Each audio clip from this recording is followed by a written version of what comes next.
Assalamualaikum warahmatullahi wabarakatuh. Selamat siang para netizen di mana saja Anda berada. Salam opini rakyat. 1 bulan jelang Joko Widodo lengser, seret saudara Joko Widodo ke penjara pasca lengser. Kekuasaan Presiden Joko Widodo akan efektif berakhir pertanggal 20 Oktober 2024. Itu artinya usia kekuasaan Jokowi demi hukum akan berakhir dalam tempo 1 bulan lagi.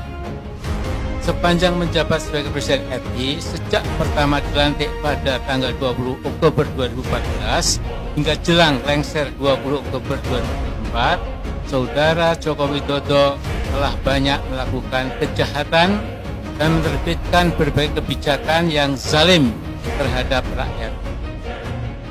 Dengan hal ini aku ulama, tokoh bangsa, dan aktivis nasional menyampaikan pernyataan sebagai berikut. Pertama, bahwa segala kejahatan dan kezaliman saudara Jokowi telah diketahui dan dirasakan dampaknya oleh seluruh rakyat.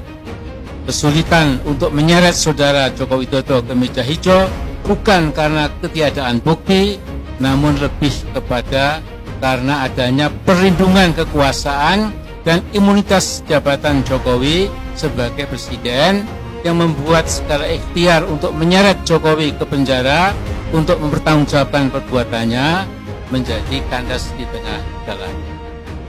Kedua, begitu juga ikhtiar untuk menuntut secara hukum terhadap dinasti politik Jokowi, baik terhadap Gibran Raka Buming Raka, Kaisang Pangarep, Bobi Nasution dan Kahiyang Ayu. Semua ikhtiar menjadi mentok bukan karena ketiadaan bukti hukum, melainkan karena adanya perlindungan kekuasaan presiden terhadap dinasti politiknya, sehingga upaya untuk menyeret dinasti politik Jokowi ke penjara juga mentok, tak bisa berlanjut hingga ke pengadilan. Ketiga, tanggal 20 Oktober 2024 adalah tenggat waktu akhir kekuasaan saudara Joko Widodo. Setelah itu, saudara Joko Widodo tidak lagi memiliki kekuasaan yang bisa digunakan untuk melindungi kejahatan dirinya dan dinasti politiknya dari tuntutan hukum seluruh rakyat. Tidak akan bisa mengelak lagi insya Allah. Karena itu, pada pasca tanggal 20 Oktober 2024 adalah saat yang tepat untuk menyeret Jokowi ke penjara dan mengadili dirinya untuk umum, terbuka, ke penjara dan mengadili dirinya bersama seluruh dinasti politiknya di hadapan pengadilan yang terbuka untuk umum, agar seluruh rakyat tahu bahwa setiap kezaliman ada balasannya, setiap kejahatan ada sanksi hukumnya, dan setiap pemimpin yang khianat harus mempertanggungjawabkan pengkhianatannya kepada seluruh rakyat Indonesia. Keempat, sejumlah kejahatan dan kezaliman saudara Joko Widodo termasuk tetapi tidak terbatas pada kasus ijazah palsu Jokowi, kasus kebohongan mobil SMK, kasus pembantaian kilometer 50, kasus tragedi Kanjuruhan, kasus tragedi 894 KPPS yang mati pada pemilu 2019, kasus perampasan tanah rakyat berdalih PSN di Rempang, kasus perampasan tanah rakyat di berdalih PSN di PIK.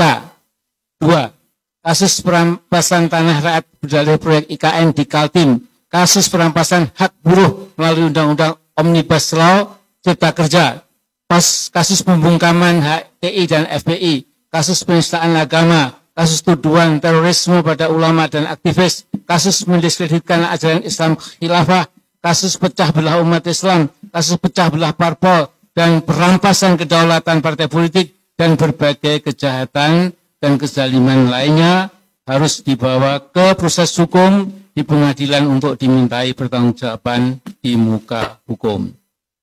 Kelima, kasus dugaan ijazah palsu Gibran dan usia Gibran yang belum genap 40 tahun menjadikan Gibran Raka Buming Raka tidak memenuhi syarat untuk menjadi Wakil Presiden Republik Indonesia. Karena itu, segenap rakyat nantinya harus menuntut MPR RI untuk melakukan sidang istimewa dengan agenda memakzulkan Gibran Rakabuming Raka dari jabatannya sebagai Wakil Presiden, sekaligus memilih dan menetapkan wapres penggantinya. 6. Kasus dugaan korupsi Gibran dan Kaisang yang telah dilaporkan Ubedillah Badrun di KPK, juga kasus dugaan korupsi Bobi Nasution dan istrinya Kahiyang pada kasus korupsi tambang Blok Medan di Halmahera Timur juga harus diusut tuntas dan menjebloskan seluruh dinasti politik Jokowi ke penjara. Demikian pernyataan disampaikan Jakarta 21 September tahun 2024. Wah, cari pekerjaan sekarang susah. Sampai Pak Jokowi harus mencarikan pekerjaan untuk anaknya. Coba bayangkan. Presiden saja sampai harus turun tangan golek ke gawean anake dadekke wakil presiden. Ono sing arep didadekke wakil gubernur. Mantune golek ke gawean dadi gubernur karena pekerjaan susah. Jadi presiden tidak bisa menciptakan pekerjaan baru. Loh, direwangi bapak nih sing golek gawean lho, itu anak presiden loh. Nek anak ketua RT kan lebih susah itu, ya. Nah.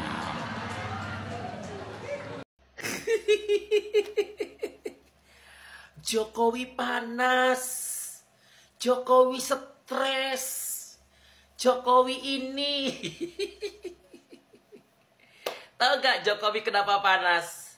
Karena memborong seluruh majalah Tempo. Sampai majalah Tempo sampai bingung loh. Ya kan? Produksi lagi, habis lagi, diborong lagi, semuanya diborong. Jangan sampai majalah itu beredar di masyarakat.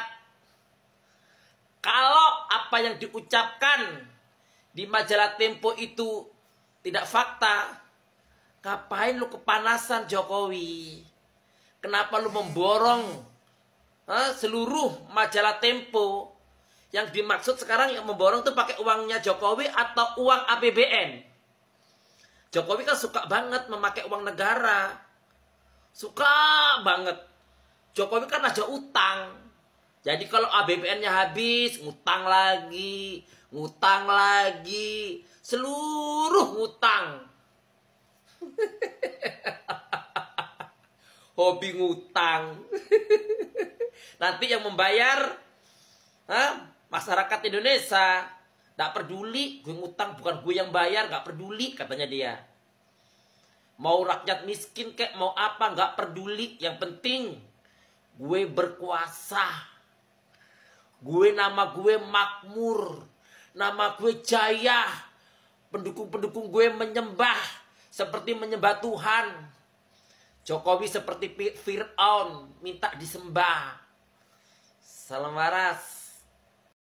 Gibran ini tidak pantas jadi wakil presiden. Sanggup tidak kita ini memiliki seorang wakil presiden 99,9% bernama Gibran alias Nyohu Fafa yang otaknya sudah terikat pada pornografi. Misalnya begitu. Tidak hanya pornografi, tidak hanya pornografi. Speech, Nah, tuh. kemudian hal yang lain gitu ya. Based on scientific.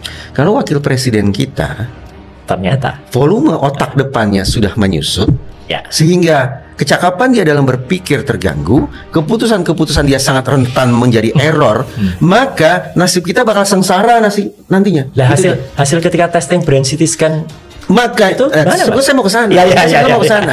Itu satu ya. Jadi kehidupan kita ini beresiko di ujung tanduk kalau kemudian wakil presiden semacam itu. Tanda petik, untunglah dia cuma wakil presiden. Loh, tapi kalau misalnya presiden berhalangan, Baru tidak beruntung kita. nah ini yang masalahnya. Tadi saya katakan untunglah kita kalau Dia wakil presiden. dia wakil presiden. Toh masih ada presidennya.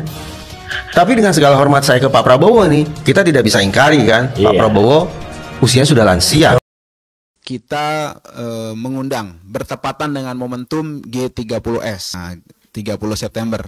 Sebenarnya G-nya ini sebenarnya bukan gerakan tapi gugatan, gitu.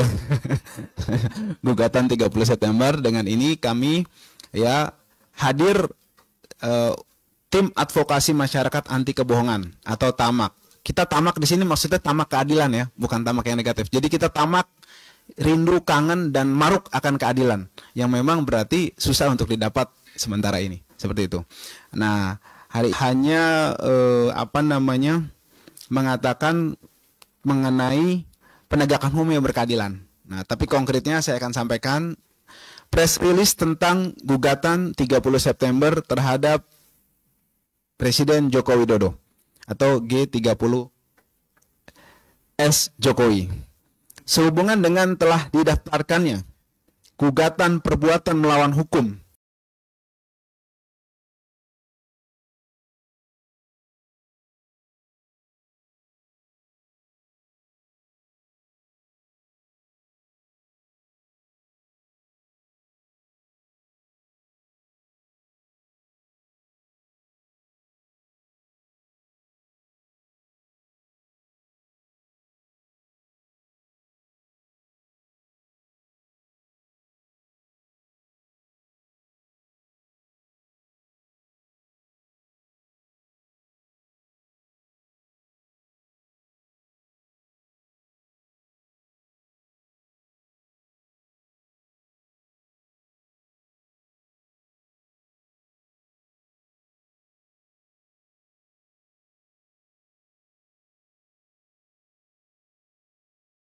Sobat netizen, apa pendapat Anda? Silahkan tulis di kolom komentar. Terima kasih telah menonton video ini sampai selesai. Salam hormat. Wassalamualaikum warahmatullahi wabarakatuh.